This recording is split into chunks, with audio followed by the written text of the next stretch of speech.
Hello there, guys, and welcome back to Bright Founders Talk from Temi, an international software development company that designs, builds, and delivers software for sustainable businesses and promising startups. Today, guys, we've got a new guest with us, Jakob Hedlund, the CEO and co-founder at Knodd. Jakob, thank you for coming on. How are you doing today? Thank you, Matt. I'm doing just fine, thanks. Good. Jakob, before we get started, I always like to get to know the person behind the machine. It's what I say at the beginning of every podcast, and we finish it the same as well. So just tell me, what is one fact or maybe something that not many people know about you, but is quite important? So, for example, I get people saying they're a pilot or they've got 5 dogs or whatever. What is one important fact about you that not many people know? I'm curiously shy, I would say, which leads me to a lot of new situations that people probably wouldn't.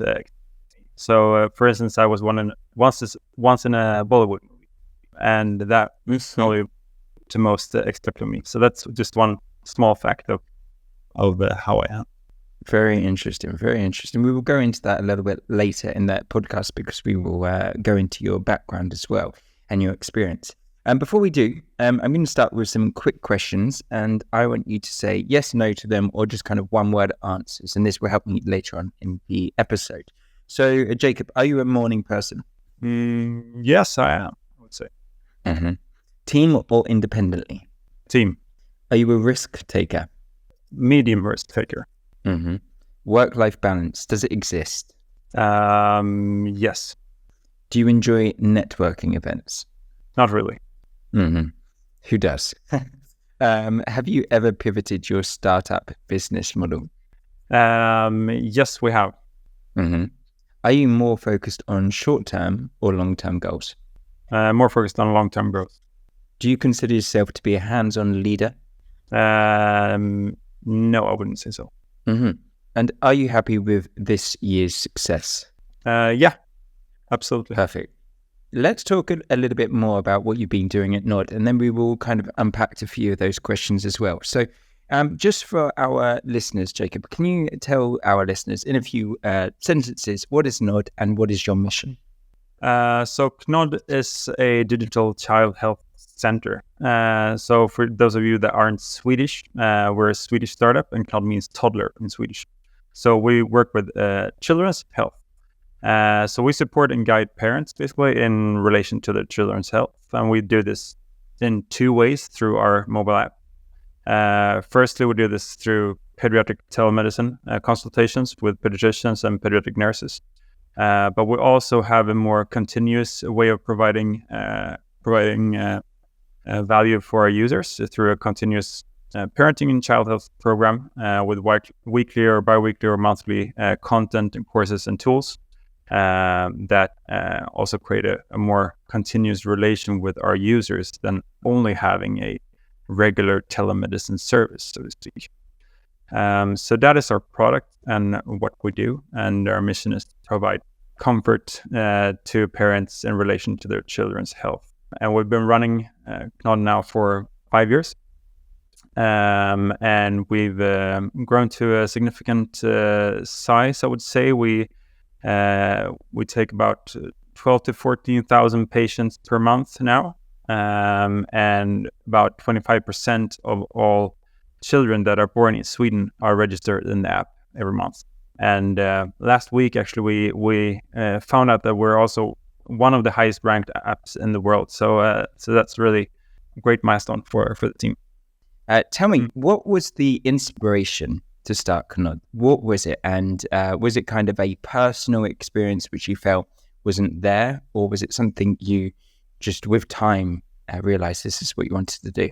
So my co-founder, Josephine, and I, we have a background in product design. And both of us are pretty value-oriented. But we complemented our product background with a business degree, and just like a lot of great companies, actually started Knodd at uni, where we met a pediatrician who told us about his everyday insights from his life as a pediatrician, and actually the challenges that he saw with a new generation of parents with needs that aren't really met by the regular healthcare system. So Mm-hmm. there was like an instant personal experience that inspired us to start Knodd. But it was more of a Josephine and I saw a space where we could make a difference with our background in product, digital product, and also with the collaboration of Pontus, which is the pediatrician. And there we started to actually to look at this space further. So since we don't have a background in healthcare and we aren't parents ourselves, we just started actually with 5 months of a more of a design thinking approach to this. So we researched a lot, talked to a lot of pediatricians, pediatric nurses, of course, a lot of parents to understand their behaviors and needs as parents.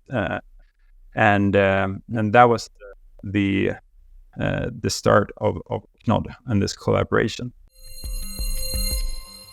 Tell me more about the experience of being a founder there, because you're not a first-time founder. You did found another company quite a few years ago. If I can pronounce the name correctly, it's obviously Swedish, Knodd, I think it's called. Tell me how that experience you've got from there helps you now with Knodd. So I would say Knodd is my first bigger company. I've done quite a few smaller projects and smaller companies before.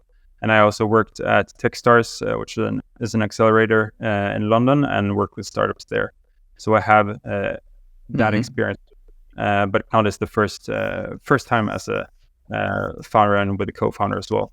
So that is actually, I would say, one of the drivers behind what we're doing and why we're doing this. Because both Josephine and I are very curious, and the personal development and the challenges with starting a company was one of the driving factors behind.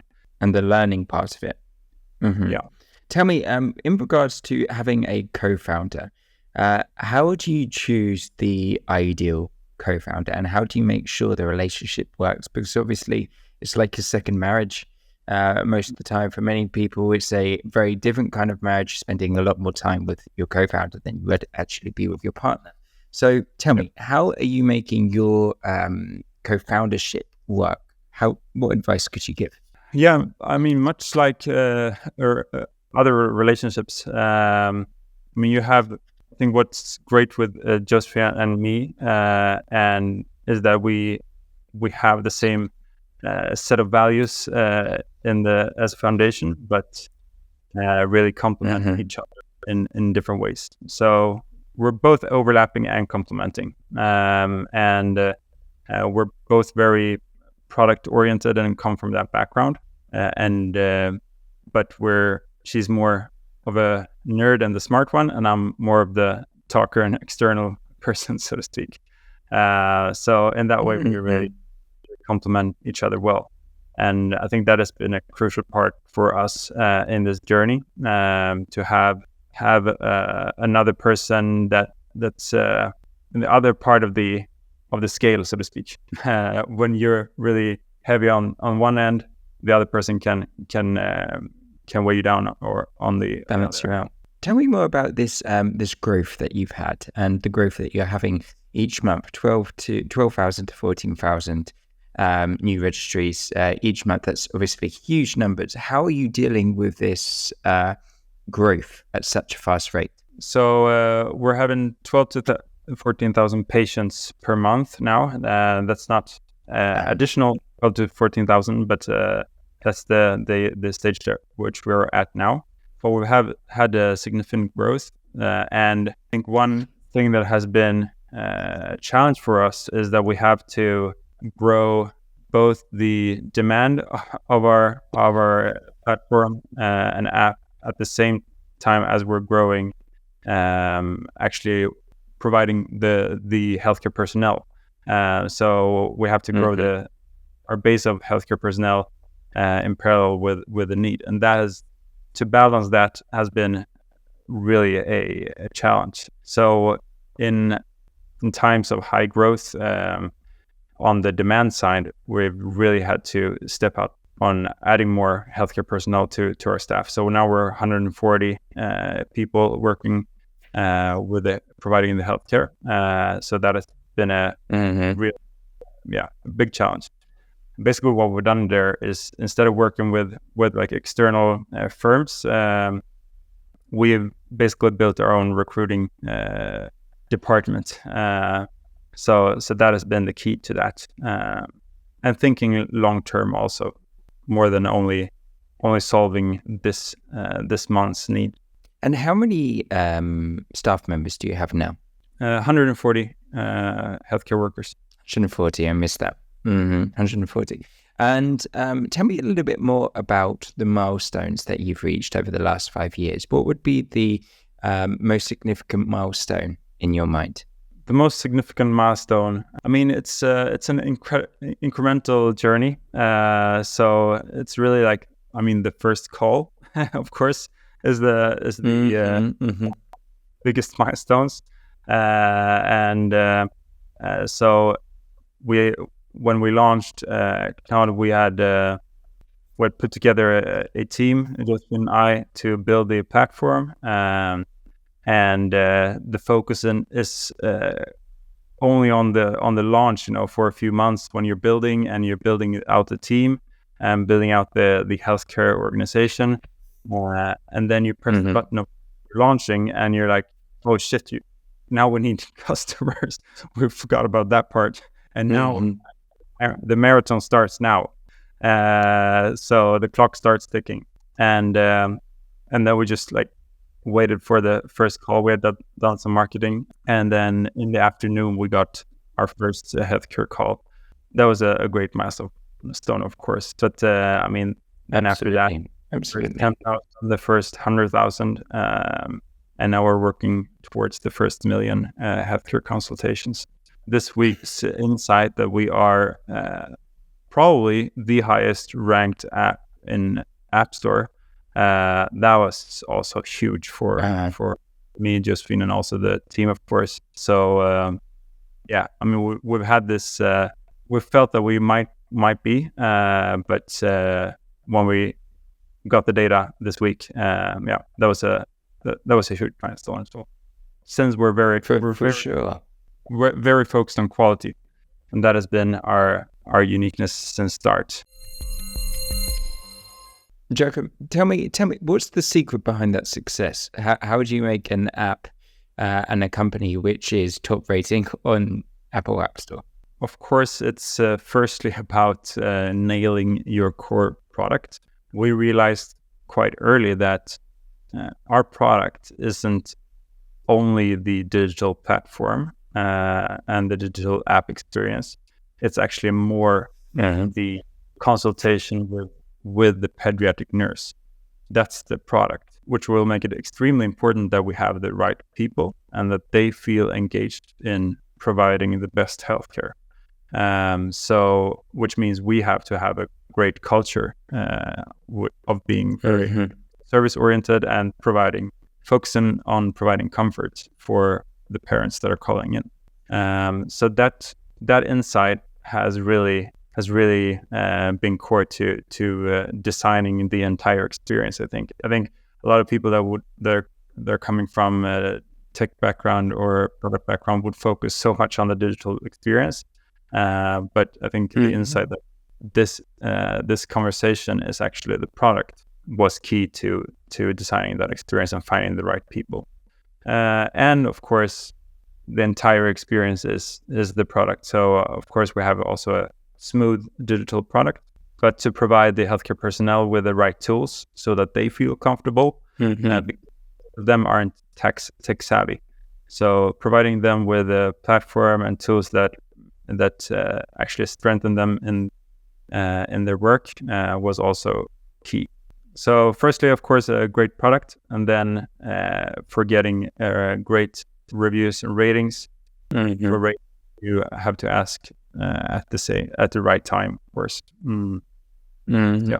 Tell me more about this success behind a Swedish company. I mean, I believe you are the first guest I've interviewed from Sweden. What is the Swedish way, and what is the Swedish way to success? So I think Sweden has quite a unique.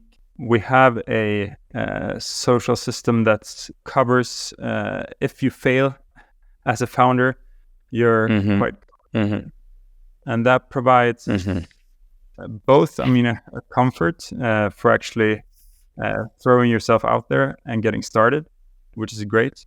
The other side of that coin is that while it might provide too much comfort but I mean, most founders really feel that they don't want to fail either way, even if they have a social safety layer, so to speak. So I think Of course. Sweden has a great foundation for founders. Actually. Interesting. And what about the Swedish people? For example, we are a Ukrainian-based company. We're based in Ukraine. A lot of our workers are Ukrainian, and the Ukrainian way, I would say, is Ukrainians start from no, and they work towards yes. They say no, it's not possible, and they find out how it is possible. What is the Swedish way to working? I think Sweden has a history of always being having a high level of industry and academia, which makes it. I mean, there are a lot of examples that things are possible. Might not be extreme as in the US, for instance, but I think the Swedish way is a way of autonomy because there is a lot of trust in the system and in our society. So that autonomy really can make people feel comfortable with innovating. So I would say that is one core piece. Interesting. And as I said before we came on air today, I told you about the audience listening, and we have many people looking to go into building their own startup, become founders. What would be your biggest bit of advice you would give those people looking to go into doing it? I know you've obviously been going for over 5 years now. Maybe the world of startups, being a founder, was very different 5 years ago to what it is now. With all of that experience, what would you recommend them? I would recommend them to definitely have a co-founder. As I said before, if you are by yourself, you are going to act on your instincts, and sometimes your instincts will say, "This is enough," and there your co-founder can balance you out. And the second piece of advice would be, in those moments, don't overanalyze. Just take the next step forward, and that's the only thing you have to do. It's really a marathon, so just keep going and take one next step, and then there will be hardships, but just keep going. Absolutely. Jakob, thank you so much for coming on. Jakob Hedlund, co-founder at Knodd. Jakob, I think you've got a huge and successful career in front of you over the next few years, so we hope to stay in contact and speak to you very soon. Thank you, Matt.